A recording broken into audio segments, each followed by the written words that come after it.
So I've got my Ford Courier here needing front wheel bearing. Thought I'd make a little video along the way. It should cover most Couriers with the, I think it's circlip style CV axle with a two-piece bearing, one two-piece. The alternative I think is a spline CV with a nice fat roller bearing, one piece. So it's not too hard of a job. Hopefully it'll help someone out of a pickle. Alright, so here we are. I've got the wheel off the ground now. I thought I'd just show you the main sign of a bad wheel bearing. So, just simply stay there, grab the top and bottom, and rock it up and down. And that's far more movement. Sometimes you can feel it side to side. I can't. There's far more movement than I'm happy with, so I'm going to replace the whole bearing. Sometimes you can hear it when it rolls. Don't know how well the camera will pick that up. It's like an extra little crunch in there. I also could hear it while I was turning corners, so yeah. So now with the wheel off, we can see what we need to do. We're going to have to take the caliper and bracket off and use the 12 here, 19 here to take the caliper bracket off. I have manual hubs, 10 mils all round, so I'll whip that off as well. Make sure you have some good wheel bearing grease on hand. I like the Penrite stuff. You'll need a good amount of it. Buy a bottle, it's well worth it. Yeah, once again, here's the movement. Even get some noise.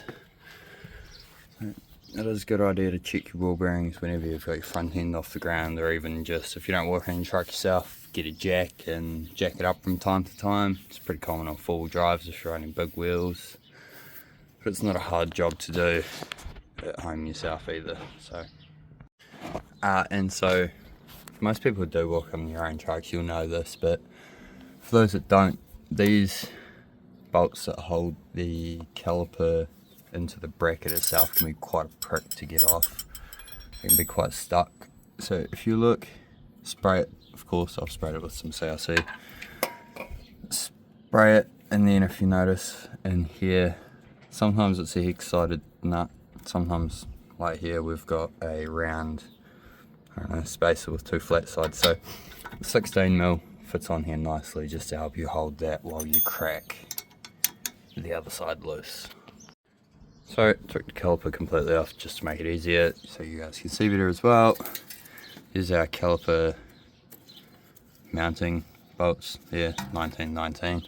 Plenty of space to work. Now make sure you secure your caliper up out the way.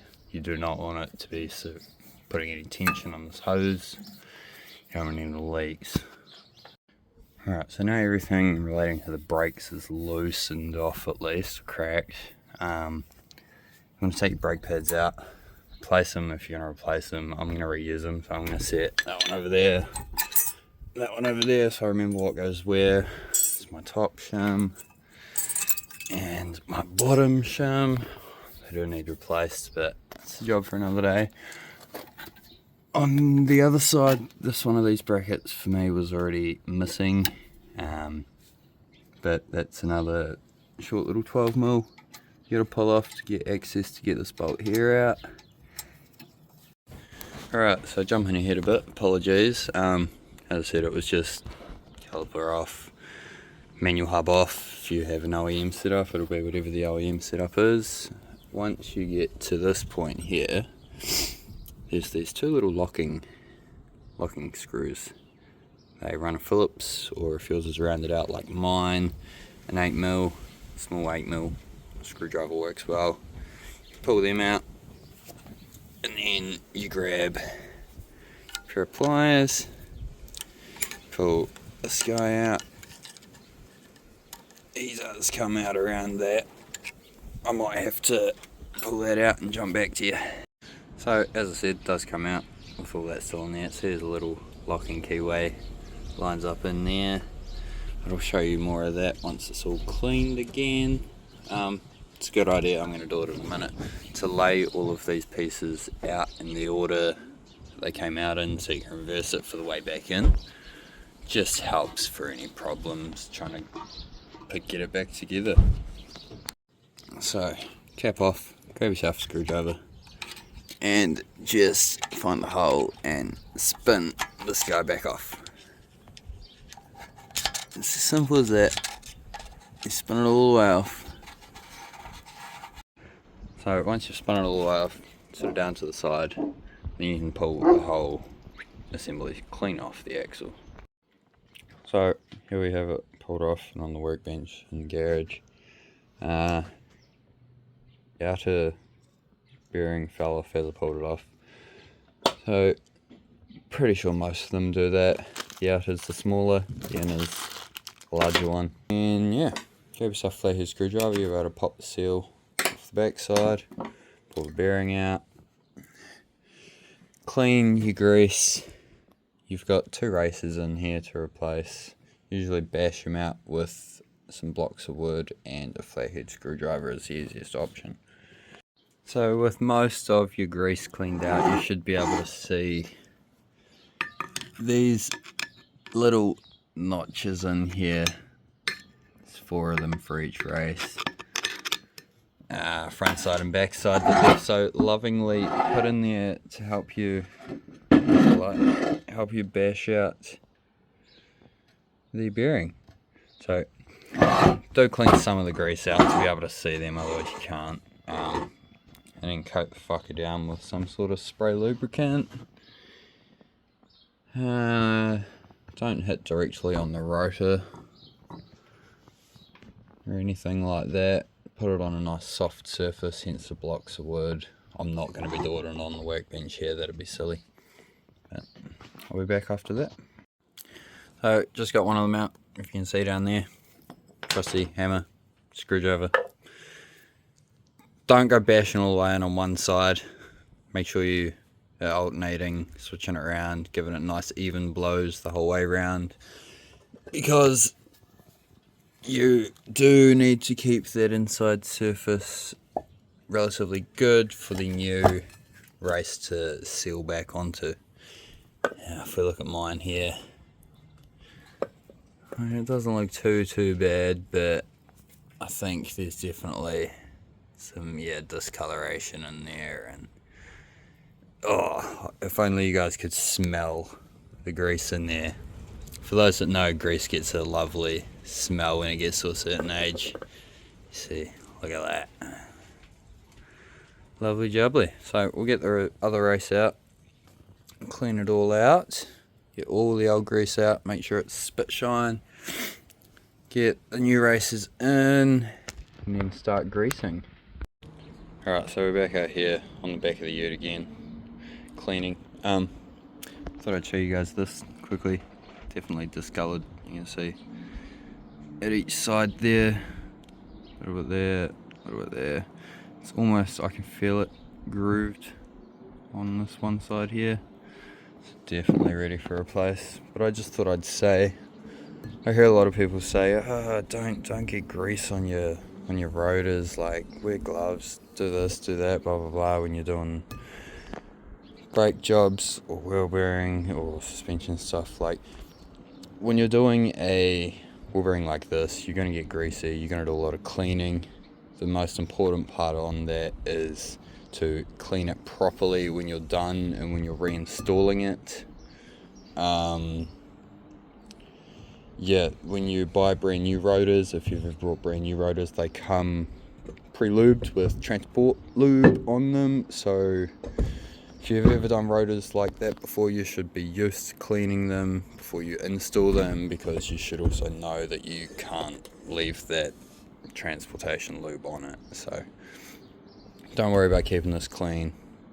Get it as dirty as you want, keep it as clean as you want. Just don't stress about it. Don't waste time worrying about it until the end, because you're going to clean it. Just clean it anyway at the end. So with everything apart while you're cleaning all the old grease out, it's also a good idea to run a wire wheel through all this around here. Clean your threads up, especially if it's full drive. Not so much worry about the backside, but you can if you want, and just tidy it up a little bit. Do do that now before you put new bearings and new grease in there and you risk contaminating it. I've also run my wire wheel around these threads just to make sure that they're all nice and cleaned up and we're not going to have any problems. So yeah, after that it'll just be pop the racers back in the hub, get the bearings packed with grease and slap it back together. So if you're putting your racers in, taking them out, putting them in without any of the proper tools, you're doing it like me, what you can do is use the old race to drive the new one in. You see the new one there, the shiny one here. Make sure you put this old one the right way around though. You want the skinny side facing out and the thick side in there, so that once the new one's in and you're done driving with your hammer and block wood, you can flip it over and come back with your hammer and screwdriver, chisel, whatever. Do be careful because your new race is in there, but you can just gently tap the old race back out afterwards. Alright, so popping the front side race in is just a little different. Push it all the way down in there as far as you can. Get, your old race, thin side up, thick side down, just like the last one. And then you're going to need something else as well. So you can either use your old bearing for the front side, try and put it this way up so you've got a little bit of space around everything when you go smacking. You could go this way down, but then you're very close to everything down in there. Or I'm going to use this, probably this way around. This is just another, I think it's part of the bearing from the other front side when I changed it. And that's what happens, why you need to change your wheel bearings from time to time, because they blow. You don't want to end up like that. It's not fun when you're going down the road. But we'll smash that in, get that squared away. Alright, so now both races are in, front and back.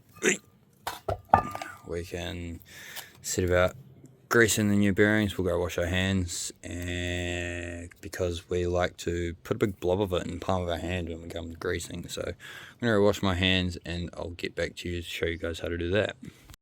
I feel like this is one of those no-brainer things too, but when it comes to using the race and your old bearing for the front side to get it in, do use your old bearing, not your brand new bearing, because you will destroy it. It won't bearing properly afterwards. Look at this one, the grease on it. It's been sitting out all day and it's almost gone solid crunchy. So you know it hasn't been changed in a while.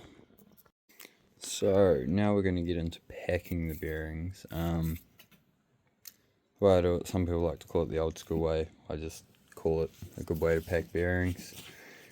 I've got to have gloves, I'm going to wear a glove. You don't have to wear gloves, it's not the end of the world. You've been playing with grease all day, just play with it a little more. But yeah, you can get tools and specialty stuff to pack bearings. I like to just do it this way because you can visually watch it and see it, and you can have somewhat peace of mind, you've done a good job, instead of just chucking it in one of those tools and then hoping for the best. So a nice big glob of grease. I'm going to start with the back side first because I'm going to flip the hub over down there and I'm going to grease the back side of the hub and put this bearing in first. So what you want to do here is simply grab the back side of the bearing first. Start with the back side, so hold it back side down and just apply a little bit of gentle pressure, squeeze these sides together, and you'll open up the opposite side over here a little bit further than what it normally will be. Not by much, but a little bit. It just helps. You can see there. And then you just simply grab a little bit, and you push it in. You can see it comes up the side. But you want to keep going until you see it coming all the way out the top. New bearings can take quite a large amount of grease, so be ready to sit here for a little bit. You can see we're nearly there. You see it squeezing out the top. Once you see that, rotate the whole thing, don't roll it. You just work on the next part and keep going around until you've done the whole bearing. Right, so once it's greased and you're popping your seal back in, don't use your block of wood, just gently tap around the edge with the hammer, because you don't want to introduce any foreign objects into that bearing you've just nicely packed. Back at the truck now, ready to finish putting everything back together. Not quite in summertime yet, so the light's disappearing on me.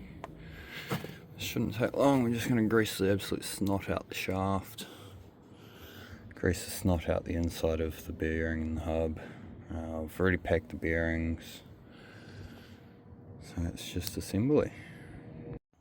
So I really have lost my light here now, but with the hub and bearings back in grease, we're just going to put these rings back on in the order they came off. So the thicker one with the thread goes on first. Tighten that down. You want to tighten it down enough that you can roll it, but you want to feel like you've squeezed a lot of the grease out of the bearing in there. I think there is torque specs online for it, but I just like to do it by feel. I also like to take it for a drive, bring it back, jack it up, and recheck it just to see if it wants to be tweaked up a little more. So this ring on first, then your locking ring with your keyway and the two locking screws that go on.